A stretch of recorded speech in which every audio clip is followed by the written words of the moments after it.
how many kids do you have? But 6 altogether. Yes. Yes. And so you decided, let's just start a business, or Yeah, pretty much. but life wasn't busy That enough. would be a great idea.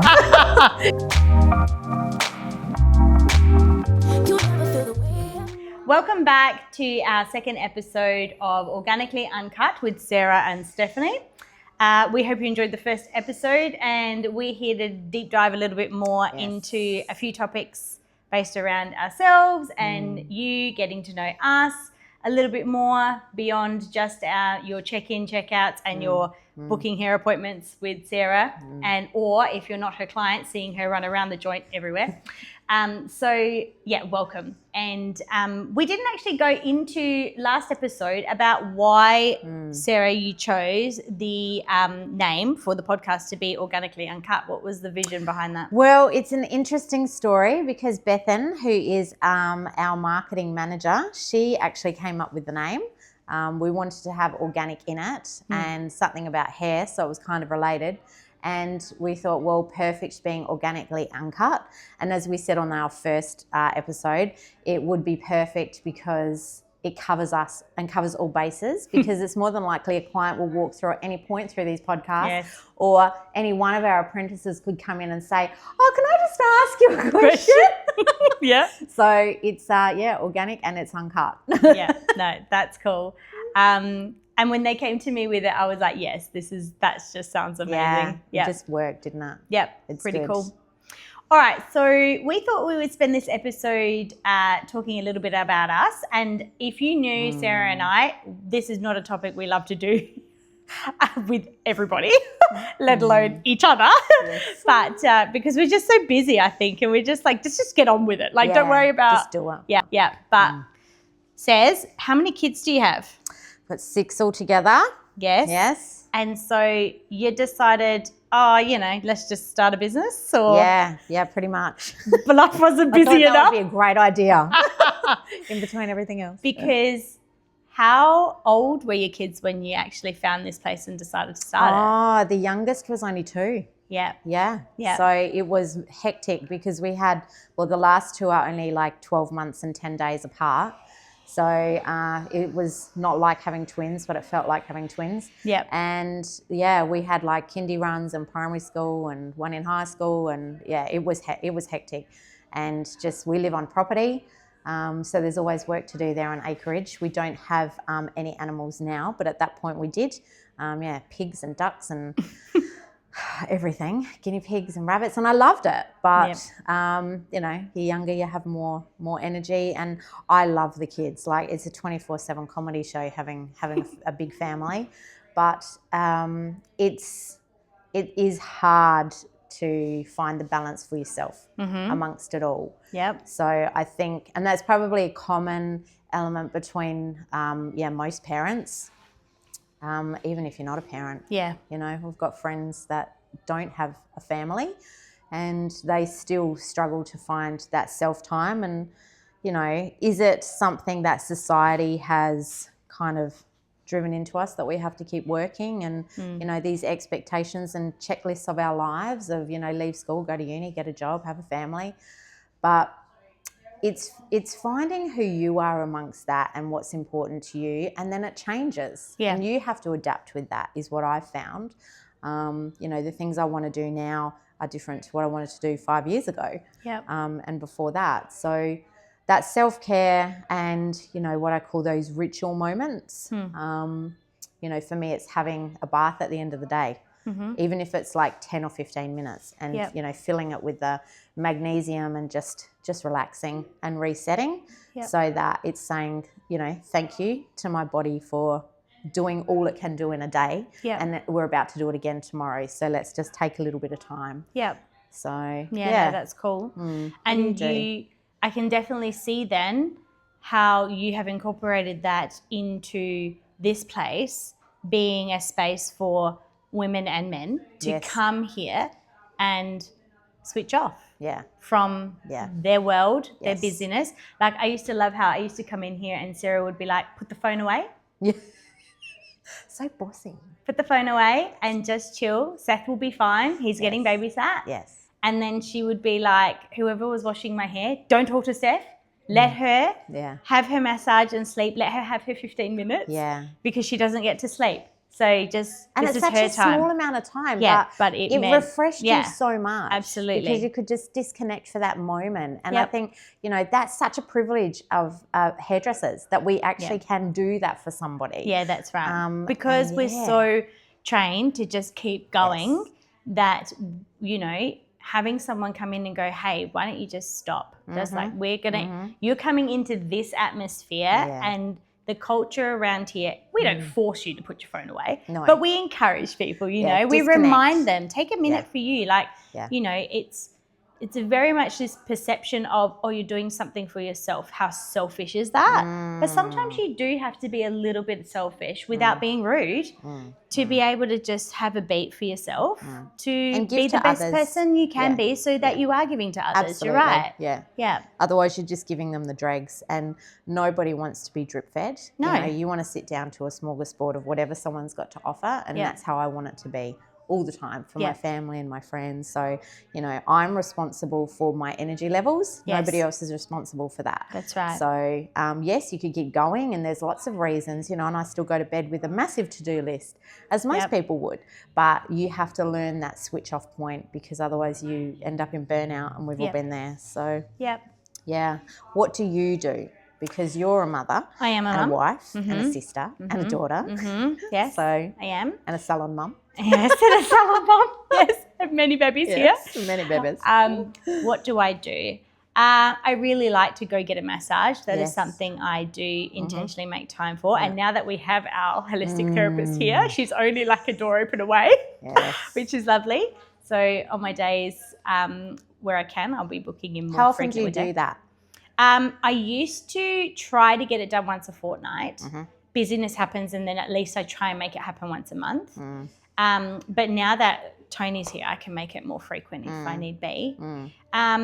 I do like having a bath. I probably don't force myself to have one enough. Now that we finally bought a house that I can fit in a bath, have a beautiful size bath. I've always had kids' baths in our house. That was a big thing for you, buying a house. Yes. How long have you been there? 10 months? Yes, I think so. Well, just 2 weeks before Christmas, a month before Christmas, we moved in last year. So close to a little coming bit up more, to a year this year. That's so yes, good. that was a huge journey buying a house, and you journeyed that with me as well as a client and as a staff member. But I love being creative. So I had to we bought a smaller house, but there's one room that's spare in the house, and sorry, hun, it is mine. It is filled with all my sewing stuff, my office, my creative stuff, and I just love bringing little bits and projects of things that I haven't finished or want to start and give it a try. And if I just get at least an hour on my own doing that, creating something. You're very creative, I feel that totally sews back into me. I love that. So that creativity feeds you and it refuels you. Yep. I love it. It does. What about reading? Playing games? No, I haven't been like a huge reader. That never came naturally to me. I think I finished one book series in my whole life, and that was the Divergent series. And I think that's because it spoke to me at the time when I read it. But other than reading the Word of God, no, not really. I'm not a reader. But audiobooks, sure. I'll listen to those. But you mentioned something else just then, games. We are huge board gamers, as you would know, in my family. We bought Steph the Mahjong game for her birthday. Yes, the staff bought me Mahjong. I wanted to learn Mahjong. Yes. And there's only myself and my son in the house, and Mahjong's a 4-person player. Probably wasn't the best thing. I still haven't played it, but I will arrange a 4th to come into the house somehow. We need a Mahjong team, and then I'll get to play it. But I'm looking forward to learning Mahjong. So, board games are huge. They're just fun. And what's your favourite movie? Oh, wow. Okay. I'm a musical girl. So I would have to say Singing in the Rain. All-time favourite movie. Musicals. Yep. Do you love musicals? Do you love going to theatre? And that's another thing that I do too. I love going to shows like you do. Yes. I just, again, the creative side, how awesomely talented people are. Yes. Blows my mind how much talent is in this world. From costumes to the music to set design, to even now noticing how they've done their hair. Yeah. I love that. I wouldn't have before. All of those things, and just the lighting. Like, I think I watched a clip of like Beauty and the Beast, and the timing of the lighting, and I had no clue this person had this job. They were just queuing all the lighting things, queuing everything, and I'm like, we don't see. I thought my job was nuts, but this is like next level. Well, that kind of is your job, isn't it? Yeah, your job is very much behind the scenes. Nobody really sees, but they all get the benefit of it. A bit like the lighting on the musical. Yeah, that orchestrated. And I love that because I like being on this podcast for Sarah and I is not like our comfort zone, but we'll jump in it because it's new and it's a different challenge, and it's a good way to connect with the clients that we. That's can't right. Always see the vision outweighs us wanting to stay comfortable. Yeah. Okay. Yeah. And that's awesome. Well and said. So we will put our hands up to do these different things. It's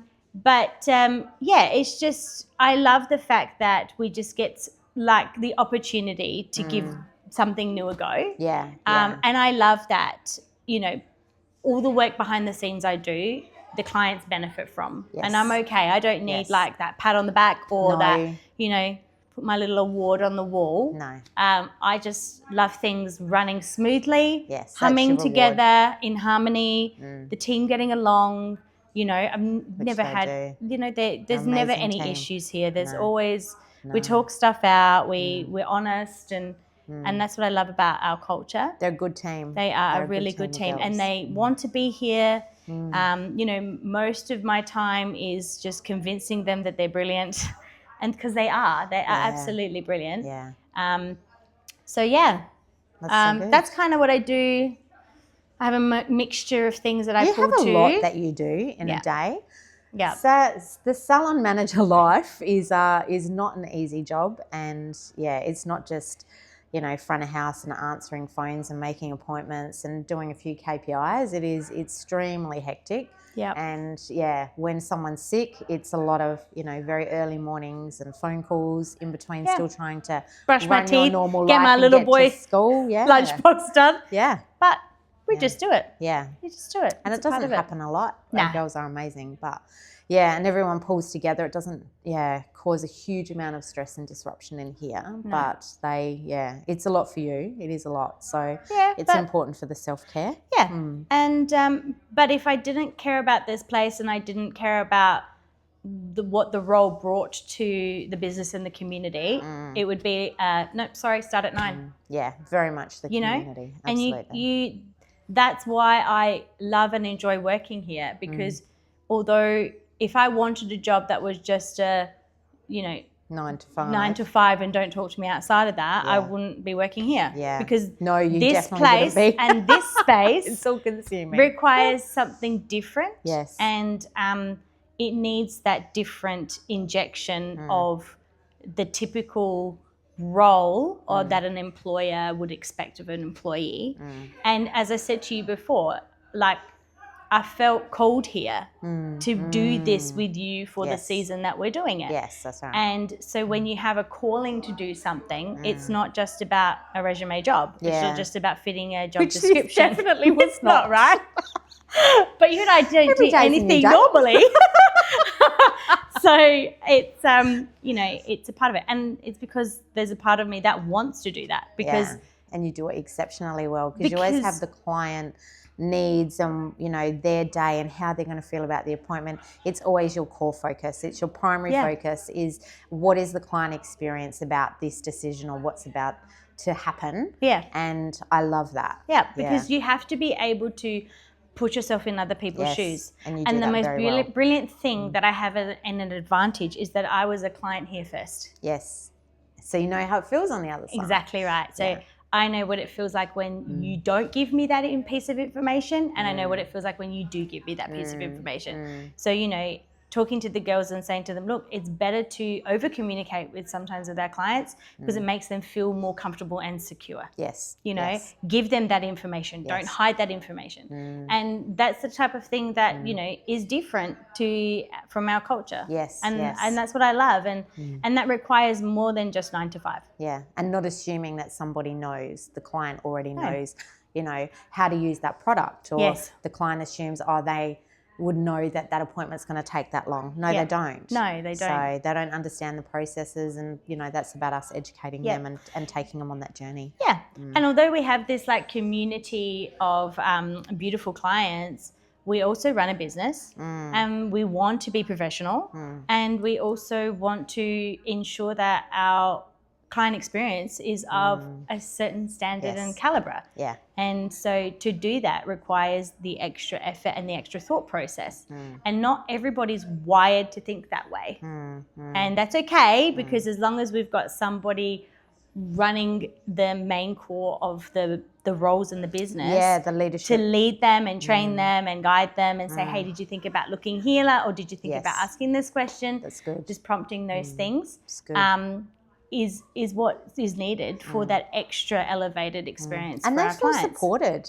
Yeah. I think when the girls feel supported, they feel that they can just kind of step into that role, because you do the morning huddles with them every day. Yeah, we do morning huddles, yes. Yeah, the pre-recorded sessions and the, in-person sessions and different goals and games and, talking about what their client's in, what they've had last. Like, there's a lot more that goes into it rather than just the client rocking up in the chair and us just going, okay, what are you having today? We've already looked at it. We've looked at their history. Yep. What are they using? What conversations have we had about what they're wanting with their hair? Yeah. And it just kind of sets them and gets them ready again for that day. Yep. Yeah. It works well. So well done for these amazing huddles with your imagery of dressed up chickens and songs and you singing. It's even better. Yeah, we've got to keep creative. We've got to keep these girls motivated. Entertained and motivated. Steph on the karaoke, it's great. And you'll never see those. And Bethan will never release those ever. But we have to keep things like exciting and not just the same mundane. I mean, everybody knows we've all been in those jobs where it's the same thing day in, day out. And we are all may not be creative, but we have been created. And there is that inundate thing in each and every one of us that to create something bigger. Yeah, wants different every day, you know? Because it's exciting, isn't it? Yeah, I think it is. And I don't think you have to be this whiz-bang Picasso creative person to want that. I think it's in us. Everybody has it to some extent, absolutely. Variety is good. Yeah, absolutely. So yes, we do a lot behind the scenes to keep our staff engaged and laughing. Laughing's important. And the holidays away are amazing. Yes. We'll do another podcast session on those because that has been quite insightful. Yes. At times. Yeah. Very a lot of memories to be made there. Yeah. So we hope from this podcast that you have learned a thing or two about us. Two crazy busy women. Yes. But we think that taking a beat and being intentional about our mental well-being and our health is put in the forefront of our mind all the time. We have to be intentional. And just slow down. Yeah, slow beauty. Yeah, definitely. Yep. So we definitely encourage you guys to be intentional as well with your lives. And how do you relax? How do you switch off from your busyness and, take a moment for you? And if you want to try organic ministry to be that place and space, go for it. Yes, we would welcome that. We'll take care of you. So did you want to add anything else, boss lady? No, I think that's good. I think that's good for this session. It's been great. All right. Well, thanks so much for tuning in with us, and we look forward to seeing you at the next episode. Don't forget to subscribe. Bye. Love to love ya. Bye. Oh my God, I swallowed a bug. Yeah.